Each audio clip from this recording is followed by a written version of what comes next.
दोस्तों, लाहौर से 75 किलोमीटर दूर कामू की आता है और वहाँ पे एक विलेज में हमारे दोस्त हैं शेख रमज़ान साहब।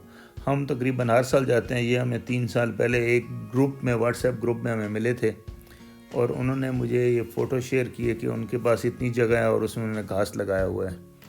तो मैंने उनको मशवरा दिया था कि जी आप इसमें सब्ज़ियाँ उगाएँ, ऑर्गेनिक सब्ज़ियाँ, आपके बच्चे ऑर्गेनिक सब्ज़ियाँ खाएँगे। तो उनको मेरी ये बात बड़ी पसंद आई और उन्होंने उस दिन के बाद सब्ज़ियाँ लगाना शुरू कर दी। फिर हर साल तजर्बे करते रहे। जो बच्चे उनकी चीज़ें खाते थे वो अभी उन्होंने लगानी शुरू कर दी हैं। ये रोज़ प्लांट भी, चूँकि उनको बहुत शौक़ था, तो ये इन्होंने पूरा एक बेड रोज़ का भी लगाया हुआ है। इस बार हार्ड प्रूनिंग की है और बड़ी अच्छी ग्रोथ हो रही है अभी। तो उसके साइडों में ये एक लेमन का प्लांट भी लगाया। ये उनका बेटा खड़ा हुआ है। ये माशाल्लाह इतना अच्छा साइज़ है लेमन का और फुल भरा हुआ है। ये बहुत ज़बरदस्त रिज़ल्ट है इसमें। यहाँ इनकी एनवायरनमेंट बड़ी सूट करती है लेमन को। और ये मंशा साहब हमारे जो माली हैं सोसाइटी के, और उनका बेटा ये आए हैं हमारे साथ। ये भी तकरीबन हर साल आते हैं। हम एक दिन हमारी आउटिंग होती है, थोड़ा रिलैक्स हो जाता है बंदा बाहर निकले तो ये देखें, ये पालक कितनी अच्छी है, ज़बरदस्त खड़ी है।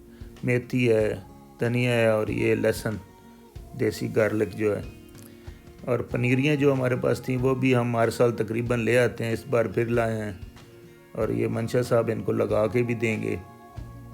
कुछ वो खुद साथ में काम करते हैं, कुछ ये करके जल्दी जल्दी हम लगा लेते हैं। मैरीगोल्ड का उनको बहुत शौक़ है, तो ये मैंने ही आइडिया भी दिया है कि पीछे मैरीगोल्ड लगाएं और आगे पेटूनिया लगा दें, ताकि मैरीगोल्ड से कोई इफ़ेक्ट ना हो। और सेंटर में अगर लगाएं तो पेटूनिया चढ़ जाता है और वो कवर हो जाता है तकरीबन। यहाँ पे बहुत ज़रख़ेज़ ज़मीन है और ये अच्छी काउडंग मिक्स करके रखते हैं। और ये जो पेटूनिया है वो भी अच्छा कद बना जाता है और बुशी हो जाता है बहुत ज़्यादा। और पिछले साल के मैं फ़ोटो भी मैं शेयर नहीं कर पा रहा, शायद डिलीट हो गए मुझसे, नहीं तो मैं दिखाता हूँ। ये बहुत ज़बरदस्त बनते हैं इनके यहाँ। तो ये मुनासिब फासले पर रख दिए मैरीगोल्ड और अभी ये मंशा साहब लगा रहे हैं। तो आप इसको देखें कि किस तरह ये बेड कंप्लीट होता है।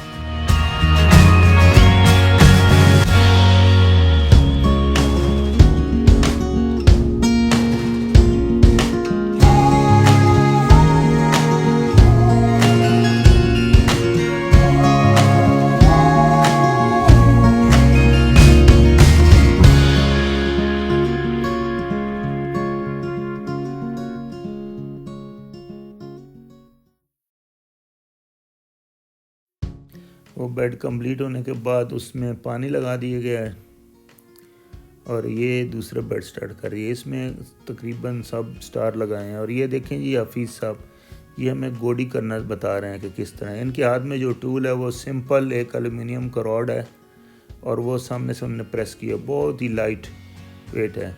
और उससे हल्की हल्की लाइन टू लाइन जो गैप है उसमें भी करते हैं और फिर in between plant to plant जो डिस्टेंस है उसमें भी एक बार मारते हैं।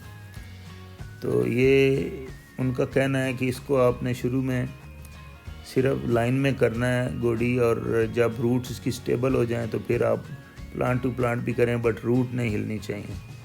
ये आइस प्लांट के लिए बेड नहीं था स्पेयर, तो ये रमज़ान साहब का यहाँ बना दें तो वो अभी मार्किंग करके इसकी जगह बनाएंगे आइस प्लांट के लिए।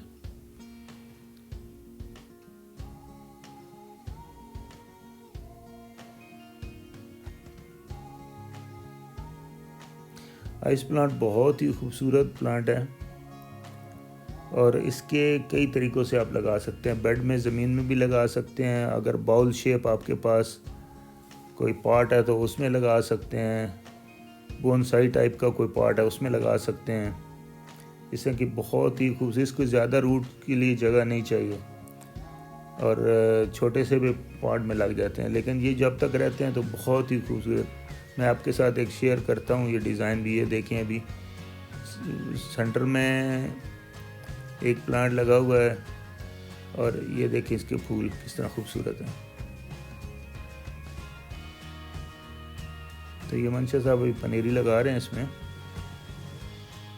मुनासिब फासले पर आपने 1 इंच या 2 इंच मैक्सिमम इतना नज़दीक नज़दीक लगाना है, ज़्यादा दूर नहीं लगाना ये, ताकि भर के फूल लगें और देखने वाला भी खुश हो जाए।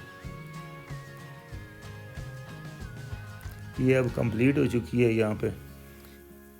दोस्तों वीडियो को लाइक कर दें और चैनल को सब्सक्राइब। इंशाल्लाह जो हम सोसाइटी में लगा रहे हैं वो भी आपको दिखाएंगे। Thank you for watching.